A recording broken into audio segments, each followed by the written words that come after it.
ಭಾರತೀಯ ಜನತಾ ಪಕ್ಷದ ನಾಯಕರು ಈ ದೇಶದ ಗೃಹ ಸಚಿವರಾದಂಥ ಅಮಿತ್ ಶಾ ಅವರು ಡಾಕ್ಟರ್ ಬಾಬಾ ಸಾಹೇಬ್ ಭೀಮ್ರಾವ್ ಅಂಬೇಡ್ಕರ್ ಅವರ ಬಗ್ಗೆ ಯಾವ ರೀತಿಯಲ್ಲಿ ಪಾರ್ಲಿಮೆಂಟಲ್ಲಿ ಭಾಷಣ ಮಾಡುವಾಗ ಅವರು ಮಾತನಾಡಿದರಲ್ಲ, ಅದು ಅವರ ಮನಸ್ಥಿತಿ ಏನು ಅಂತ ನಮಗೆ ಒಂದು ಚಿತ್ರಣ ಕೊಡುತ್ತೆ. ಅಂಬೇಡ್ಕರ್ ಅವರ ಹೆಸರು ತಗೊಳ್ಳೋದೊಂದು ಫ್ಯಾಷನ್ ಆಗಿದೆ ಅಂತ ಅಮಿತ್ ಶಾ ಅವರು ಹೇಳಿದ್ದಾರೆ.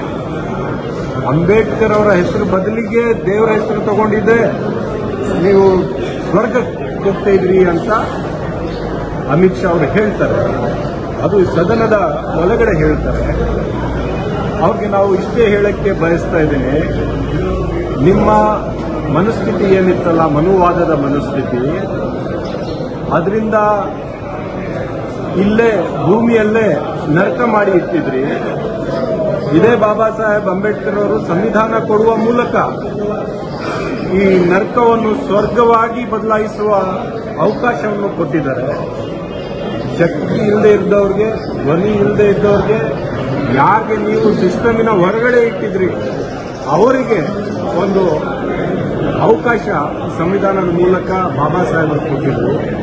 ನಿಮಗೆ ಹೊಟ್ಟೆ ನೋವು ಇರೋದು ಯಾಕೆ ಬಾಬಾ ಸಾಹೇಬ್ ಅಂಬೇಡ್ಕರ್ ಈ ಸಂವಿಧಾನವನ್ನು ಕೊಟ್ಟಿದ್ದಾರೆ ಅಂತ, ನೀವು ಬದಲಾವಣೆ ಮಾಡಬೇಕಂತ ಉದ್ದೇಶ ಇಟ್ಕೊಂಡಿರೋದೇ ಈ ಸಂವಿಧಾನವನ್ನು.